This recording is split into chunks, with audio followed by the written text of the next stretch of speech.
Parlons de cette fameuse lettre si mal écrite par Élisabeth de Barante de Châtelleferault.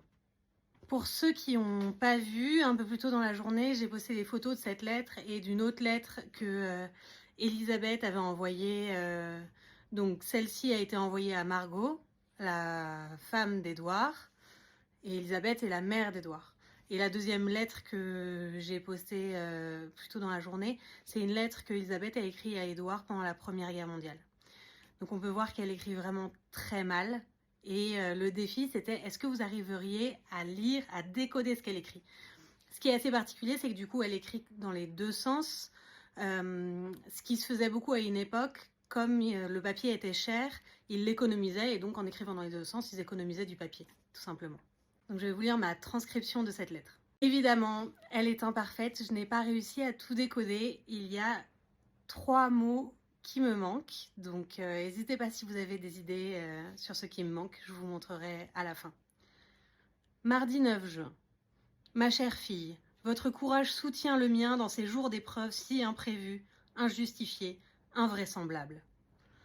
Suzanne en pleurait hier avec moi. C'est une affaire de patience maintenant. Prévenez-moi du retour. Il n'y a rien à faire, je crois, pour avoir des nouvelles d'ici. Il vaut mieux s'abstenir de téléphoner. J'avais d'abord pensé à écrire à Anna, de vous téléphoner de Moulins, puis de me télégraphier ensuite de la Madeleine. Je suis sûre que notre doudou s'installe avec ingéniosité, mais gare à l'entérite. Après cette secousse, qu'il ait ses remèdes habituels, c'est important. Tant mieux que la Croix-Rouge puisse intervenir. Certainement, Raoul sera utile. Merci pour les images. Quelle ombre sur cette cérémonie de jeudi. Je devine qu'Alain était bien charmant et angélique. Tous mes baisers attristés. Chère Margot, mes pensées et mes prières. Votre mari. Par notre Gazo. Comme vous le voyez, il me manque des mots, surtout à la fin. Donc si vous arrivez à les décoder mieux que moi, n'hésitez surtout pas à me le dire.